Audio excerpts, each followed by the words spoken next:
রাধে রাধে বন্ধুরা, তোমরা কেমন আছো? আশা করি ভালো আছো। তো আজকে তোমাদের দেখাবো আমার মায়ের হাতের বানানো স্পেশাল টক। তার জন্য এখানে লাগবে আলু, কচু, বেগুন, কুমড়ো, মূলো, কাঁচা লঙ্কা, তারপর টমেটো, বড়ি আর তেজপাতা, আর লাগবে কাঁচা আম। তারপর কড়াই দিয়ে দিতে হবে পরিমাণ মতো তেল। তেলটা যতক্ষণ গরম হয় ততক্ষণ তোমাদেরকে অপেক্ষা করতে হবে। তেল গরম হয়ে গেলে এখানে প্রথমে মা দিয়ে দিয়েছে কচুটাকে ভালো করে ভেজে নিতে হবে। ভাজা কমপ্লিট। তারপর দিয়ে দিচ্ছে আলুটাকেও ঠিক একইভাবে ভালোভাবে ভেজে নিতে হবে।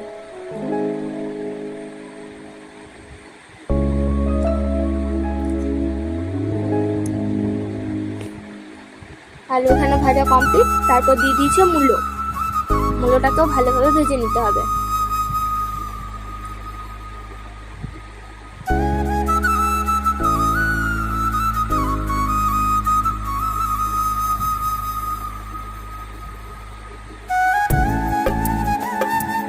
মূলো ভাজা হয়ে গেলে ওই তেলে দিয়ে দিতে হবে কুমড়োটা তোমরা চাইলে দিতেও পারো, না দিতেও পারো, তোমাদের ইচ্ছা। কুমড়োটাকে ভালোভাবে ভেজে নিচ্ছে। ভাজা কমপ্লিট। তারপর দিয়ে দিচ্ছে বেগুনটাকে ঠিক একইভাবে ভেজে নিতে হবে।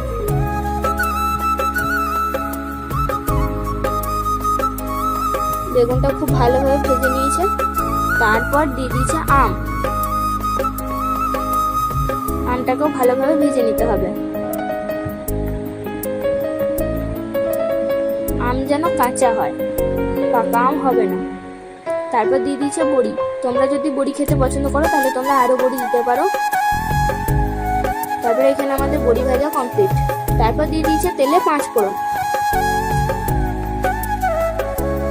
তারপর দিয়ে দিচ্ছে শুকনো লঙ্কা। এরপর দিতে হবে তেজপাতা দেওয়ার পর কাঁচা লঙ্কা। এটাকে খুব ভালোভাবে ভেজে নিতে হবে।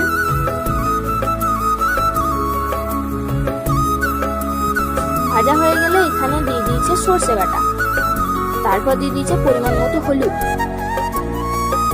এটাকে খুব ভালোভাবে নেড়ে নিতে হবে। নাড়াচাড়া করে নেওয়ার পর দিয়ে দিতে হবে টমেটোটাকেও খুব ভালোভাবে নেড়ে নিতে হবে।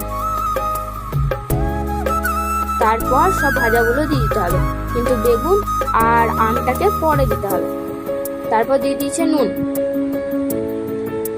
তবে একটু নেড়ে চেড়ে নেওয়ার পরে দিতে হবে এই বেগুন আর আমটা।